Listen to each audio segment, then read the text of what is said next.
Last year, many of you may remember that we joined Maundy Thursday in the fellowship hall, and we actually participated in a Seder celebration. A Seder celebration was, in fact, a Christian Seder celebration, and we put into it the meanings of the Seder celebration for what it means for us as Christians.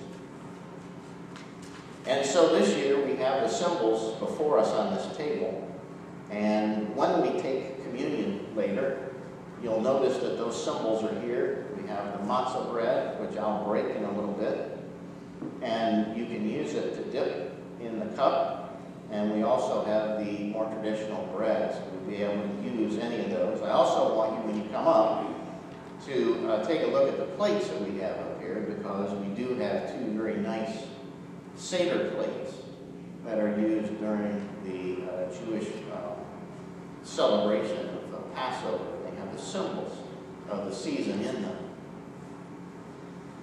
Does anybody tell me what the word Maundy means? It means command. And this isn't Monday, Thursday. It's Maundy Thursday.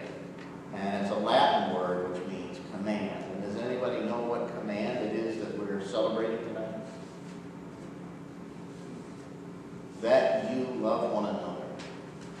And that was the command that Jesus gave to the disciples at the Last Supper, knowing that it was the main purpose of his life, knowing that he needed to be very clear, because soon he would be gone and they would be confused.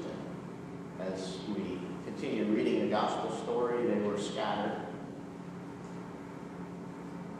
When the people of Israel celebrate Seder celebration, what story from the Bible is it that they refer back to?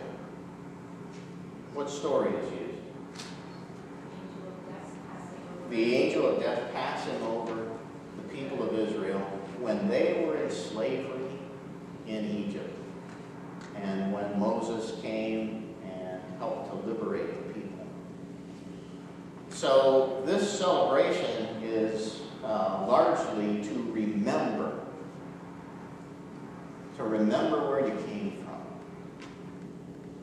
to remember the things in this life that you suffered, so that you might have compassion on people who this day also suffer. And as the Passover is celebrated throughout the world this past week, it's more than talking about the Exodus. Some people are talking about Darfur. Some people are talking about the isolation and the separation of people in the Holy Land. It's a meal that remembers something that happened in the past, but that's not where the power lies. The power lies in the things that we need to be liberated from in the present and in our lives. And during the season of Lent, we've been going through a sermon series on sin. And what we teach our confirmands and what's in our confirmation book is that sin is basically separation. It's isolation from ourselves, from the person that we want to be. When we feel bad about ourselves, we're separated from ourselves.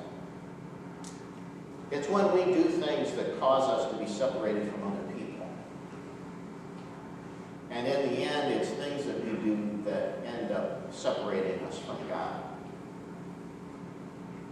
And so today, I want you to think about this table in a very personal way, because that's the way we have to approach Holy Week. It's about us. It's for us. To consider those parts of our lives that need liberation.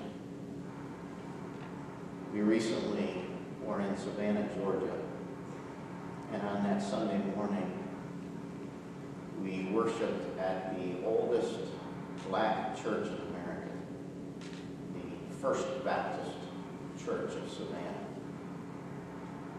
And the themes inside that church, what biblical story do you think they grabbed a hold of?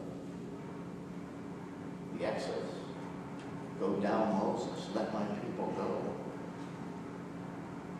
And because of their experience, they grabbed a hold of that story and they began to understand it in new ways, ways that their Christian slaveholders never imagined. I also want you to see that the biblical story is very powerful.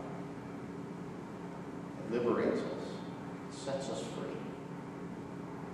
So today, celebrate your freedom.